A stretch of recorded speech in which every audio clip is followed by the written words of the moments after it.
À 15h15 sur Public Sénat.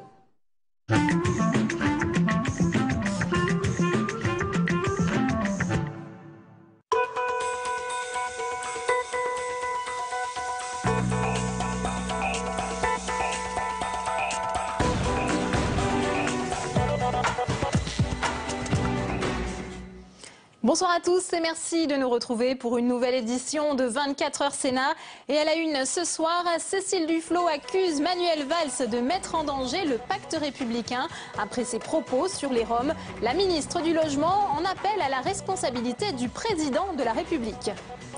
Le retour de François Hollande à Florange, le chef de l'État a promis la création d'un centre de recherche sur la sidérurgie et de revenir chaque année pour évaluer les résultats. Budget de la sécurité sociale, le gouvernement serre la vis des dépenses de santé. Un effort historique est demandé aux hôpitaux. Débat à suivre dans ce journal. Bonsoir à tous. Fin des journées parlementaires d'Europe Écologie Les Verts à Angers. Et à chaque jour, sa polémique. Hier, c'est le départ de Noël Mamère qui faisait la une.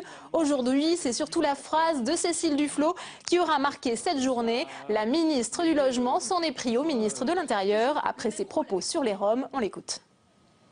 On ne peut pas considérer et on ne peut pas dire qu'il y a des catégories de population où leur origine justifierait qu'elles ne puissent pas s'intégrer, simplement par leur origine. Et deuxièmement, que leurs pratiques et leur mode de vie sont un dérangement pour leurs voisins. Parce que quand on dit ça, on est au-delà de ce qui met en danger le pacte républicain. Quand tous, nous avons participé à des meetings contre le recours au test ADN, par exemple, pour justifier du regroupement familial. Quand tous, nous avons dit que le discours de Grenoble était un scandale absolu, nous ne pouvons pas tenter d'eux, ou envisager de tenter d'eux, ou laisser penser que nous pourrions utiliser les mêmes méthodes. Et ça n'est pas la responsabilité des ministres, c'est la responsabilité du président de la République. On retrouve sur place à Angers Mickaël Zamès. Cécile Duflot a visiblement trouvé le moyen de faire taire les critiques sur les divisions internes. Jusqu'à cet après-midi, on ne parlait que des divisions internes au sein du parti Europe Écologie Les Verts. Cécile Duflot a donc trouvé le moyen de mettre de côté ces polémiques. Elle a eu des propos très durs contre le ministre de l'Intérieur, accusé de mettre en danger le pacte républicain. Alors le Premier ministre est venu mettre un terme à cette partie. Non, il n'y a pas deux lignes au sein du gouvernement, il n'y en a qu'une seule. Écoutez le Premier ministre. Alors je sais que vous avez même évoqué le dossier des Roms. Question difficile. Moi, je reviens à l'essentiel. Je me souviens de l'été, pas l'été dernier, l'été d'avant, où cette question s'était posée, pas simple du tout. Nous avons fait une réunion interministérielle que j'ai présidée, et puis ça s'est traduit par une circulaire que Cécile Duflot a signée, que Manuel Valls a signée, que Michel Sapin a signée, que Vincent Payon a signé, que Marisol Touraine a signé, que Marie-Arlette Carlotti a signé. C'était les ministres qui ont signé cette circulaire. Eh bien, c'est la politique du gouvernement. Je l'ai relu ce matin encore. Il y a tout dedans, y compris la fermeté, y compris le respect du droit, mais aussi tout le travail d'intégration, tout le travail d'accompagnement social, et qui peut se faire aussi en mobilisant toutes les forces du pays. La circulaire, et rien que la circulaire, le Premier ministre le dit, il faut la lire jusqu'au bout. Et vous en rappelez certainement, le Premier ministre et François Hollande avaient parlé de solidarité gouvernementale. Le premier qui franchissait la ligne était exclu du jeu. Difficile pourtant pour le Premier ministre et François Hollande de se passer de deux poids lourds du gouvernement, Manuel Valls et Cécile Duflot. Et dans le Morbihan, à Auray, où se tenaient les journées parlementaires des communistes, il a été question du budget, mais pas seulement. Les parlementaires ont aussi affiné leur stratégie en vue des municipales. Saveria Rojek avec Jérôme Rabier. Faire entendre leur voix sur le budget, mais aussi sur la réforme des retraites, tout en ménageant l'allié socialiste en vue des municipales. Telle est l'équation délicate à laquelle se livrent les élus communistes. Mais leur chef de file ne cache pas qu'ils choisiront sans doute l'alignement sur la majorité. Quand il est possible de rassembler très largement dans une commune ou dans une région, dans un département, pour faire évoluer le rapport de force en faveur de politiques de gauche, eh bien nous sommes disponibles. Pour autant, la vingtaine de parlementaires présents ont unanimement condamné le budget présenté hier en Conseil des ministres. Jean-Luc Mélenchon a lui d'ores et déjà annoncé que le parti de gauche ne voterait pas ce budget. personne ne croit à une explosion du front de gauche. Le front de gauche est un front avec différentes forces. Donc, sur certains sujets, on n'a pas toujours la même approche. Ça n'a rien de dramatique. Moi, je pense que les municipales, il faut partout travailler au plus large rassemblement sur la base d'un contenu. Là où on ne peut pas rassembler parce que le contenu qui est proposé par exemple, le Parti socialiste ne convient pas, eh bien à ce moment-là, il faut faire une liste. Réponse, fin octobre, les militants devront alors se prononcer sur la stratégie à tenir en vue des municipales. C'était une visite attendue, mais risquée pour le chef de l'État. De retour à Florange, où les hauts fourneaux d'ArcelorMittal ont fermé en avril, François Hollande a annoncé la création d'un centre de recherche sur l'acier et a promis de revenir tous les ans. Flora Sauvage. Accueilli sous les sifflets, le chef de l'État n'était pas le bienvenu ce matin sur le site d'ArcelorMittal à Florange. Comme il l'avait promis lors de sa campagne présidentielle, François Hollande est revenu expliquer ses choix devant les représentants syndicaux du site de sidérurgie. Après l'arrêt des hauts fourneaux en avril dernier, François Hollande a fait ce matin une déclaration. Je suis venu faire une annonce qui est celle de la création d'une plateforme publique de recherche et de développement industriel pour la sidérurgie lorraine. De 20 à 50 millions d'euros seront dégagés. Côté syndicat, les avis divergent sur la création du centre de recherche. Ça fait 40 ans que l'État commet une grave erreur en ayant laissé tout cet espace-là de recherche au privé. Enfin, ils reprennent le dessus. Enfin, ils comprennent que pour garder des emplois, pour garder des industries et notamment aider les PME, PMI, il faut un centre public de recherche et développement. Pour la CGT, ce n'est pas suffisant. Le plan de recherche, je veux dire, c'est pas la réponse à ce qu'on attendait. On n'est pas à la mesure de ce qu'on attendait. C'est un élément de contexte qui est important, mais ça ne répond pas à la problématique de Florange. François Hollande a promis qu'il reviendrait chaque année sur le site d'ArcelorMittal à Florange pour être sûr qu'une annonce ne vient pas s'ajouter à une autre et qu'elle reste sans effet. Et pour commenter ces annonces, nous sommes en ligne avec Jean-Marc Todeschini, sénateur socialiste de la Moselle. Bonsoir. Bonsoir. Alors vous étiez aujourd'hui aux côtés du chef de l'État. Comment s'est déroulée cette visite? On l'a vu, il a été sifflé. Est-ce que l'ambiance était tendue? Écoutez, il a été sifflé par une poignée de manifestants qui étaient massés à l'entrée. C'est pas l'accueil en tout cas général qu'il a reçu aujourd'hui. Je peux vous dire que je l'ai accompagné jusqu'à Pompée et que partout les travailleurs, les employés étaient bien contents de poser avec lui et enfin qu'il s'occupe de leur... je pense que c'est une fausse image de dire qu'il a été sifflé. Bien sûr, il y a eu des sifflets au départ et au retour, mais je vous dis par 80 personnes au maximum. Donc il a bien fait de venir, il a eu raison de se rendre à Florange et à Pompée. C'est pas qu'il a bien fait de venir, c'est que c'était son devoir de venir. Il l'avait dit, il l'a fait. Le président de la République est venu conforter l'avenir, je dirais, de la sidérurgie lorraine, parce qu'on a l'impression sur les médias en France, depuis la fermeture des hauts fourneaux, qu'il n'y avait plus de sidérurgie. On a encore 2000 emplois. Ces emplois-là, il faut les conforter, il faut préparer les aciers de demain. Et je viens d'écouter les leaders syndicaux causer. J'ai cru reconnaître la voix d'Edouard Martin, oui, de la CFDT. D'Edouard Martin de la CFDT. Je n'ai pas entendu ces déclarations aujourd'hui, puisque j'ai quitté Florange avec le président. Je crois que sa remarque sur l'avenir est importante. Effectivement, le président de la République est venu conforter la sidérurgie lorraine, une filière traditionnelle chez nous, mais en même temps une filière d'avenir. Et avec ce qu'il a annoncé sur Florange, en tout cas, c'est bien la Lorraine industrielle innovante de demain qu'il nous faut. Ça va dans le bon sens. Il s'agit aussi de conforter les emplois actuels, ça c'est sûr. Dans le reportage qu'on vient d'entendre, il y avait également un autre syndicaliste qui s'exprimait, M.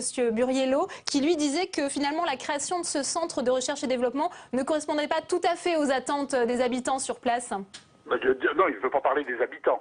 Il peut parler de la CGT et de ce que lui pense. Mais c'est respectable, il représente un grand syndicat. Je crois que il faudrait nous dire ce qu'ils attendaient. S'ils attendaient bien sûr la réouverture des hauts fourneaux, le président de la République, on le savait, ne venait pas annoncer la réouverture des hauts fourneaux et de la filière liquide. Mais en tout cas, ces annonces avec le pacte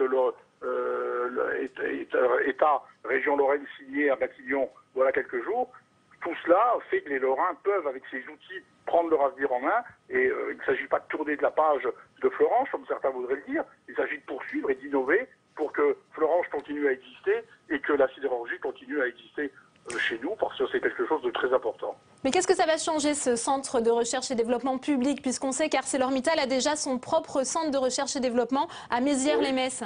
Oui, mais vous ne pensez pas que la recherche publique est plus intéressante dans la mesure où tous les partenaires, tous les grands industriels tous les grands sidérurgistes mondiaux peuvent venir répondre à ces appels à projets, et on aura là une recherche publique qui ne sera pas purement liée à un seul sidérurgiste qui peut du jour au lendemain décider de plier bagages ou de fermer comme on l'a vu. Je crois que c'est important pour la Lorraine que sa sidérurgie que la recherche sidérurgique en tout cas, et que les aciers de demain, les aciers innovants, parce que la sidérurgie d'aujourd'hui n'est plus celle d'il y a 10 ans. Hein. On a vu, le président de la République s'en est rendu compte, aujourd'hui tout est piloté, tout est guidé d'un poste de travail totalement différent, où il n'y a pas de pénibilité particulière, si ce n'est qu'il faut être très attentif, et on a bien sûr à développer cette filière, et ça passe par gérer une recherche qui est générale, et moi je suis très satisfait que l'État s'engage dans la recherche publique, parce que on ne sera pas lié à un seul sidérurgiste. Merci beaucoup Jean-Marc Todeschini d'avoir été en ligne, en direct avec nous dans cette édition. Castorama et Leroy Merlin condamnés à fermer 15 magasins le dimanche. Le tribunal de commerce de Bobigny a ordonné à ces enseignes de stopper l'ouverture le dimanche de certains magasins d'Île-de-France. Un juge des référés avait été saisi en juillet par Bricorama qui s'estimait lésé. Il a assorti sa décision d'une astreinte provisoire de 120 000 € par magasin et par dimanche en cas de non-respect du jugement. 24 heures Sénat, tout de suite le débat.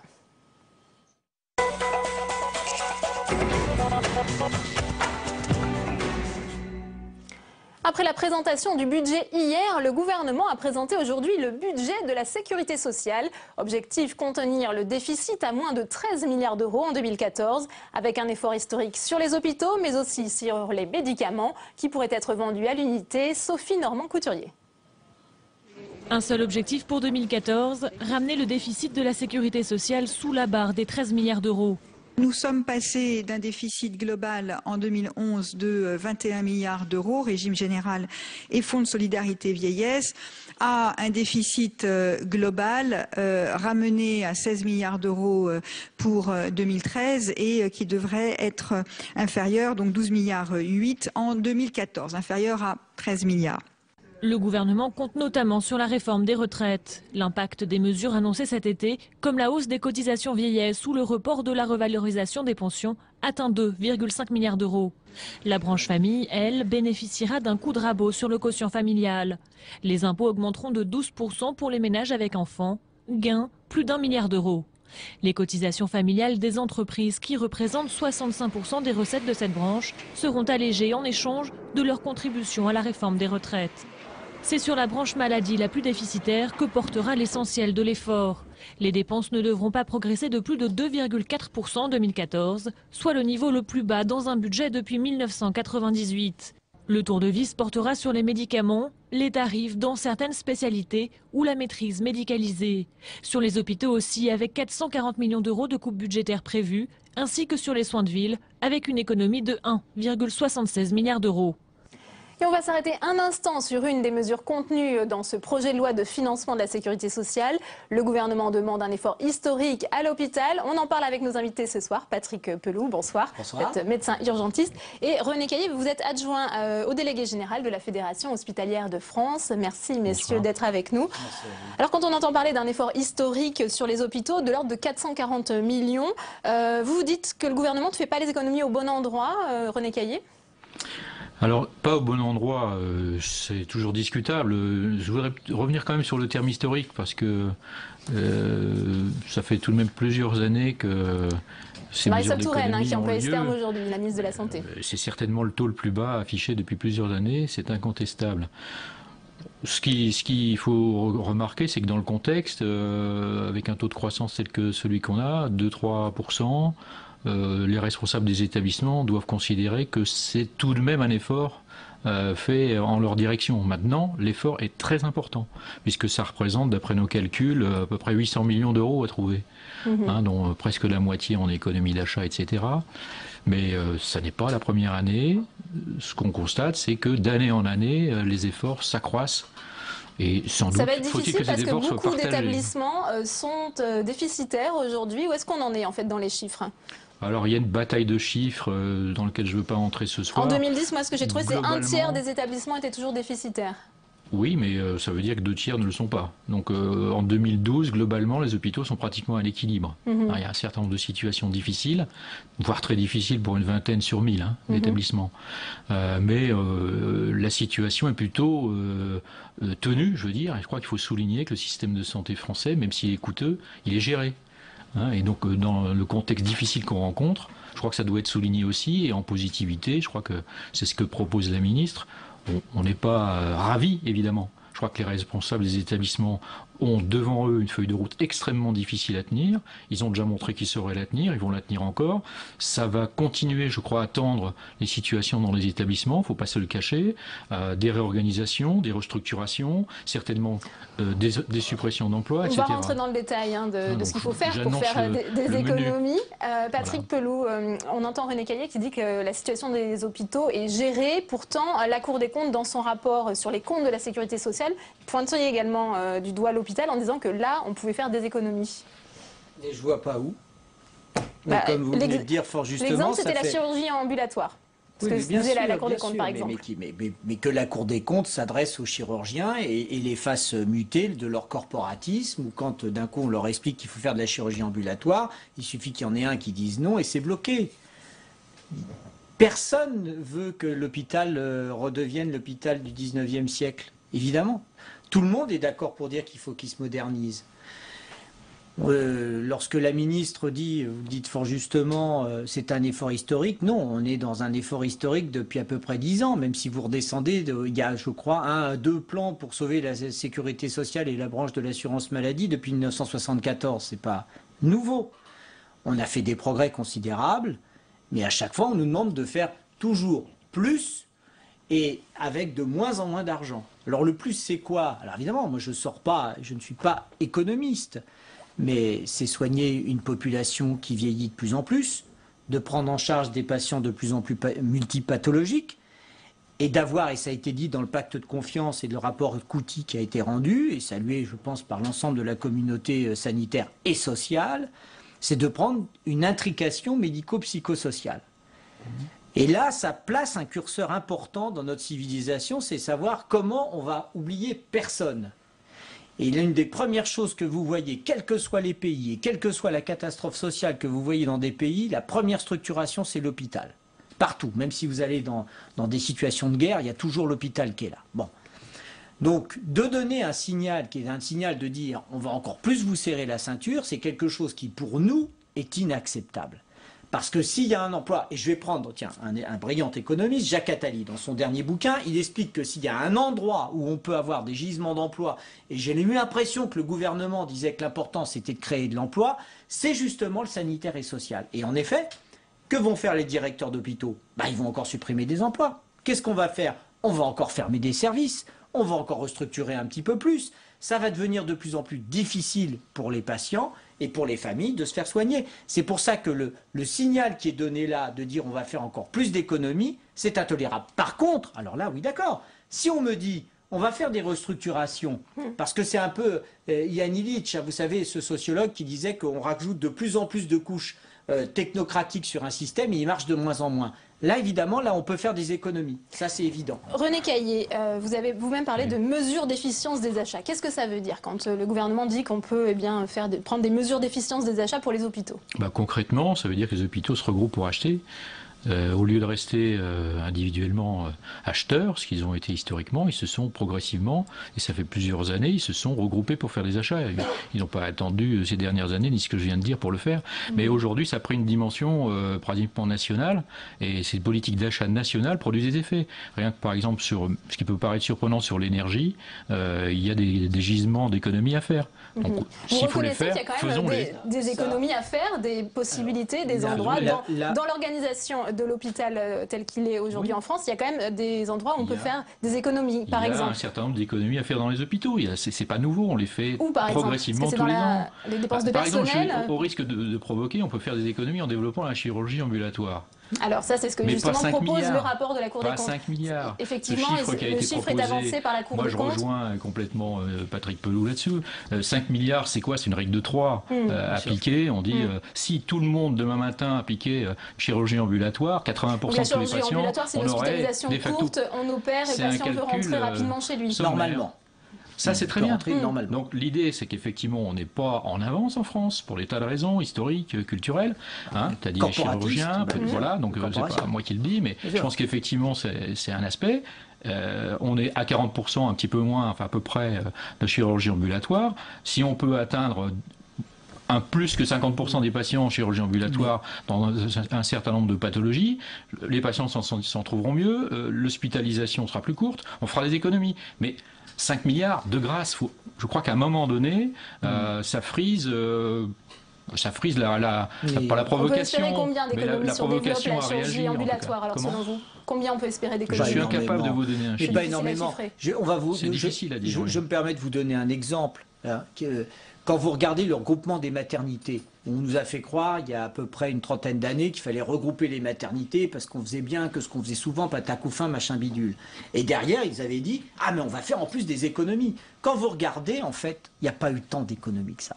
Parce qu'en fait, les dépenses se sont rééquilibrées. Il a fallu transporter les patientes d'un point A à un point B. Puis après, on manquait de lits. Donc là, il a fallu transférer les prématurés ou les risques d'accouchement prématuré ou les grossesses à risque dans des centres spécialisés. Donc en fait, ça a débouché sur des différentes phases. Ce qu'il y a de sûr, c'est que là où, par exemple, vous parlez d'écologie, c'est vrai que les hôpitaux, notamment les plus anciens, feraient bien de faire des économies d'énergie, mais là encore, ça sera à la marge, parce qu'il ne faut pas oublier qu'on découvre, là on a l'impression qu'on découvre la Lune, mais ça fait des années qu'on fait des économies. Par contre, si vous commencez à me parler des baux amphithéotiques qui en 2002-2003, à cause de M. Mattei, ont été mis en place pour payer des loyers à des grands constructeurs de bâtiments du BTP, hein, comme l'hôpital de Corbeil, qui est un séisme financier où c'est 40 à 50 millions d'euros par an de location qui est donnée, qui est ça a été confirmé d'ailleurs par la Cour régionale des comptes, qui a dit mais ça va coûter 500 fois ce que ça aurait coûté si on l'avait construit sur les deniers de l'État.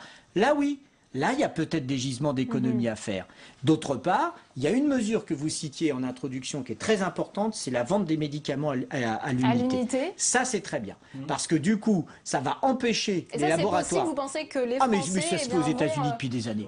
Et bien sûr que c'est facile. De ne pas acheter leur boîte de médicaments. Mais ça sera des boîtes, s'ils veulent. On leur mettra des boîtes ou ce que vous voulez. C'est pas grave. Le truc, c'est qu'en fait, si on vous donne un traitement qui fait globalement 12 comprimés, on va vous donner 12 comprimés. Et il n'y aura plus 18 comprimés, d'accord, qui seront jetés, par exemple, dans les eaux usées, etc., qui posent tant de problèmes d'écologie. Donc, il y a une responsabilité.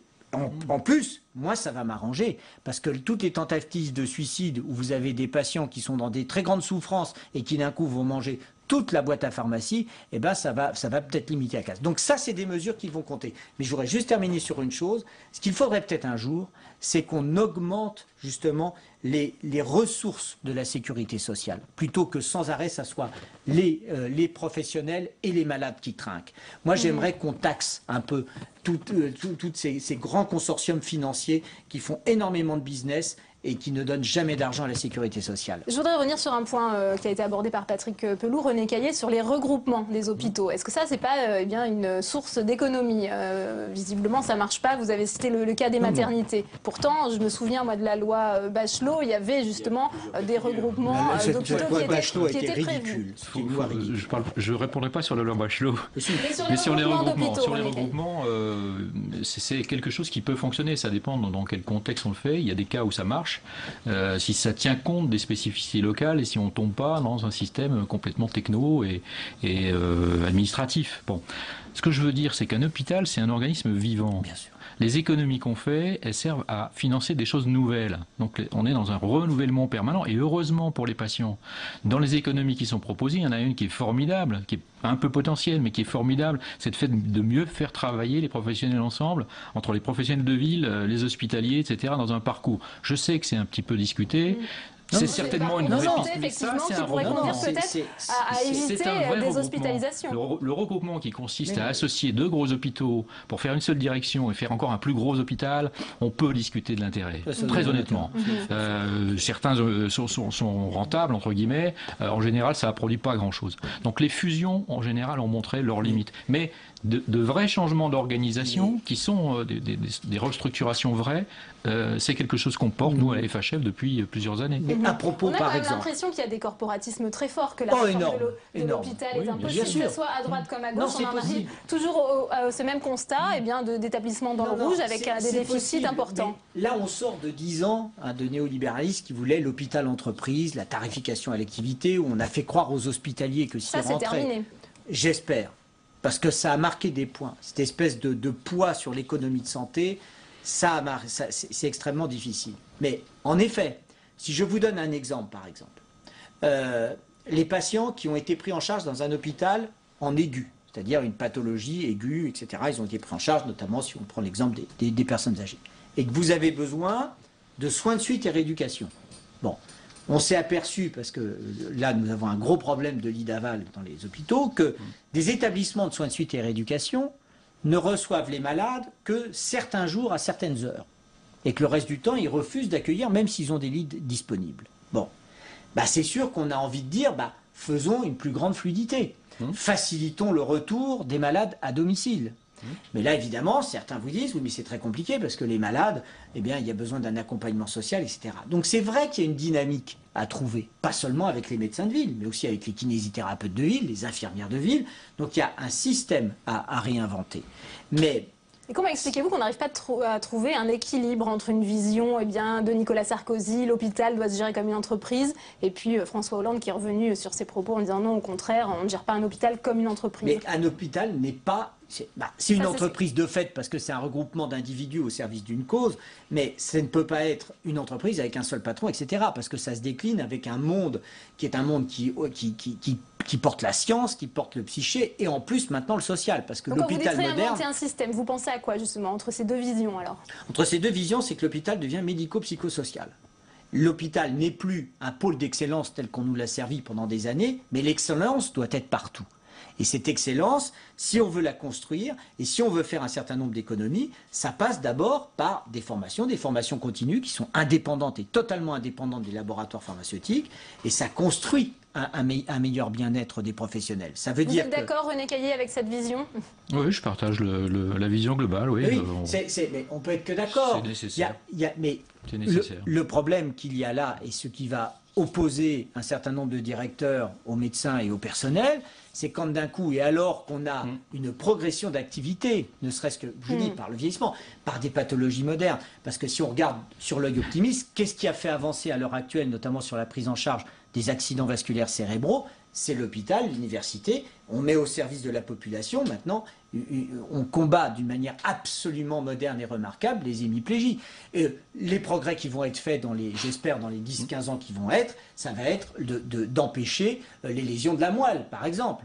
Donc ça, il va falloir le faire, mais on a besoin d'argent. Mais alors, cet argent-là, si on nous dit d'un côté, ah ben non, vous n'avez plus d'argent pour soigner dans l'aigu, c'est sûr que vous avez toute la chaîne qui va en pâtir. C'est pour ça que ces mesures d'économie, elles sont intolérables, parce que ça fait des dizaines d'années qu'on les entend. Alors justement, pour savoir si ces mesures d'économie sont intolérables, on a posé la question aux internautes de notre partenaire, lenouvelobs.com. On découvre ensemble les résultats. Déficit de la sécurité sociale, les efforts doivent-ils à nouveau peser sur l'hôpital? Ils ont répondu oui à 24%, non à 72% sur 160 votants. Mais ça ne veut pas dire que les hôpitaux peuvent faire n'importe quoi. Voyez, ça veut dire qu'on doit se moderniser, mais à l'heure actuelle, on a besoin de souffle pour justement moderniser et progresser, parce que nous sommes une entité au service des autres. Et quand vous avez une période de crise, je suis intarissable. Merci, c'est la fin de ce 24h Sénat. 22h, vous retrouvez Sonia Mabrouk. Bonne soirée et à demain.